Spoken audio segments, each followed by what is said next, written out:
हरे कृष्ण। ओम नमो भगवते वासुदेवाय। ओम नमो भगवते वासुदेवाय। ओम नमो भगवते वासुदेवाय। नारायणं नमस्कृतं नरं चैव नरोत्तमं देवीं सरस्वतीं व्यासं ततो जयमुदीरये। नष्टप्रायेषु अभद्रेषु नित्यं भगवत सेवया भगवते उत्तम श्लोके भक्ति भवति नैष्ठिके।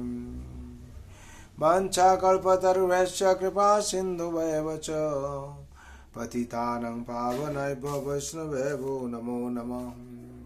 कृष्णाय वासुदेवाय देवकी नन्दनाय च नन्दगोपकुमाराय गोविन्दाय नमो नमः। हरे कृष्णा। श्रीमद् भागवत स्कंद 1 अध्याय 3 श्लोक संख्या 32 32। अत परं जदव्यक्तमव्यूढं गुणबृहितम् अदृष्टाश्रितवस्तुत्वां जीवो जत पुनर्भवम्। अदृष्टाश्रितवस्तुता जीवो जद पुनर्भवम्।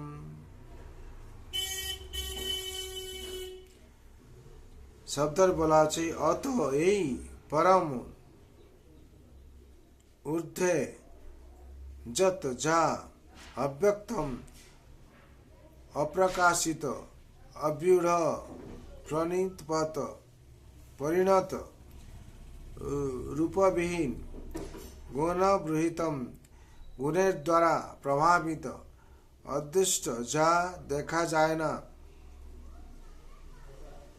অশ্রুত বা যা শোনা যায় না বস্তুতাৎ সেই পরম সেই রকম হয় স তা জীব জীব যত যা পুনর্ভব পুনঃ পুনঃ জন্মগ্রহণ করে। অনুবাদ। এই স্থূল রূপের ধারণার ঊর্ধ্বে অনেকে আরেকটি সূক্ষ্ম রূপ রয়েছে যার কোনো পরিণত রূপ নেই এবং যা দেখা যায় না, যাকে শোনা যায় না এবং যা অপ্রকাশিত। এই সূক্ষ্ম স্তরের ঊর্ধ্বে হচ্ছে জীবের স্বরূপ। তা না হলে সে বারংবার জন্মগ্রহণ করতে পারত না। তাৎপর্য। স্থূল জগৎকে যেমন পরমেশ্বর ভগবানের বিরাট শরীর বলে অনুমান করা হয়, তেমনি তার সূক্ষ্ম রূপের ধারণা রয়েছে। যা দেখা যায়, যা দেখা বা শোনা যায়, যা দেখা বা শোনা না গেলেও অথবা অপ্রকাশিত না হলেও উপলব্ধি করা যায়। কিন্তু এই সমস্ত সূক্ষ্ম অথবা স্থূল শরীরের ধারণা জীব চেতনার সঙ্গে আপেক্ষিকভাবে সম্পর্কিত। স্থূল জড় রূপ এবং সূক্ষ্ম মানসিক অস্তিত্বের ঊর্ধ্বে জীবের স্বরূপ রয়েছে। জীব যখন তার জড় শরীরটি ত্যাগ করে তখন তার স্থূল দেহ এবং সূক্ষ্ম মনের কার্যকলাপ বন্ধ হয়ে যায়। প্রকৃতপক্ষে আমরা বলি জীব দেহ ত্যাগ করে চলে গেছে, কেননা তাকে আর কিছু করতে দেখা যায় না এবং তার কাছ থেকে কিছু শোনাও যায় না। গভীর নিদ্রায় নিদ্রিত থাকার সময়ে স্থূল শরীর যদিও কোনো ক্রিয়া করে না, তবুও তাকে নিঃশ্বাস প্রশ্বাস নিতে দেখে আমরা বুঝতে পারি যে সে শরীরের ভিতরে রয়েছে। সুতরাং জীব দেহত্যাগ করে চলে গেলেও তার অর্থ এই নয় যে তার আর কোনো অস্তিত্ব থাকে না। তা অবশ্যই থাকে। তা না হলে বারবার কিভাবে তার জন্ম হয়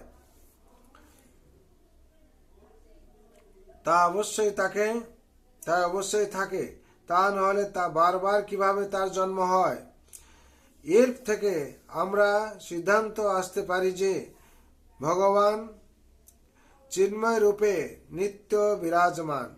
তার সেই রূপ জীবের মতো স্থূল বা সূক্ষ্ম নয়।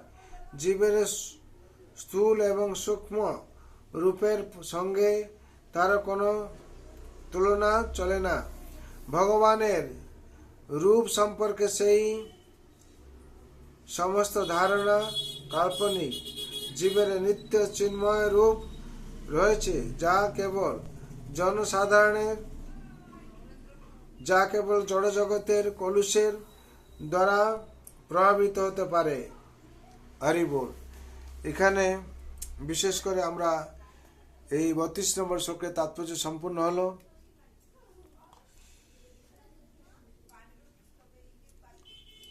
এখানে এই বিশেষ করে বর্ণনা করা হয়েছে এই স্থূল রূপের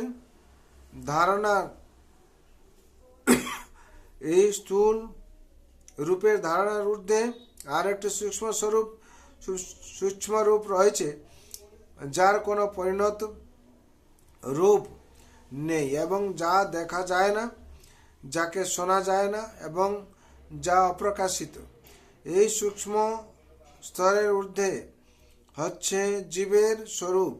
তা না হলে সে বারংবার জন্মগ্রহণ করতে পারত না। বিশেষ করে এই সূক্ষ্ম শরীর আর স্থূল শরীর সম্বন্ধে বলা হয়েছে যে সূক্ষ্ম শরীর মন বুদ্ধি অহংকার, একে দেখা যায় না। আর যেটা স্থূল শরীরে আছে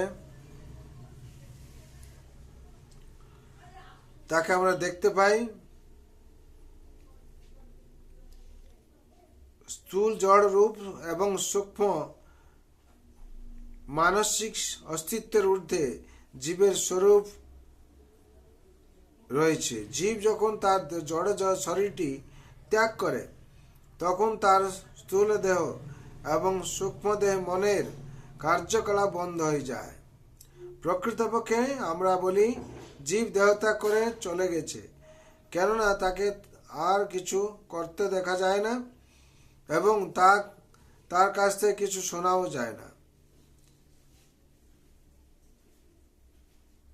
তার জন্য বিশেষ করে আমরা ভাগবতম থেকে সম্পূর্ণভাবে আমরা এই যে তথ্য পাচ্ছি এবং ভাগবতের মাধ্যম দিয়ে আমরা সার্বিক জানতে পারছি। এই ভাগবত হচ্ছে অমল পুরাণ, যে পুরাণ হচ্ছে আমাদের যেন খুবই প্রয়োজন আছে। এই ভাগবত যদি আমরা প্রত্যেকদিন অভ্যাস করি, অভ্যাসের মাধ্যম দিয়ে আমাদের সার্বিক মঙ্গল হবে। কেন আমরা এই যে জন্ম মৃত্যু জরা ব্যাধি চক্রে বারবার কি হচ্ছে, পুনরপি জননম পুনরপি মরণম পুনরপি জননী জঠরে শয়নম, বারবার জন্ম নিচ্ছি, বারবার মৃত্যু হচ্ছে। এই চক্রের মধ্যে আমরা ফেসে আছি। সেই চক্র থেকে উদ্ধার পেতে গেলে ভাগবত নিত্যম ভাগবত সেবয়া, প্রত্যেক দিন যদি আমরা ভাগবত শ্রবণ করি কিংবা ভাগবত পাঠ করি, এর ফলে আমরা এই জন্ম মৃত্যু জরা ব্যাধি চক্র থেকে মুক্তি পাব আর ভগবানের কৃপা লাভ করব। কৃপা লাভ করে ভগবানের সান্নিধ্য লাভ করব। তার জন্য সবার মঙ্গলের জন্য, শান্তির জন্য আমি ভগবান রাতুল চরণে প্রার্থনা করছি। সর্বন্ত সুখিনঃ সর্বে শান্ত নিরাময় সর্বে ভদ্রাণি পশ্যন্তু মা কশ্চিৎ দুঃখ ভাগ ভবেৎ। হরে কৃষ্ণ কৃষ্ণ কৃষ্ণ হরে হরে, হরে রাম রাম রাম हरे हरे।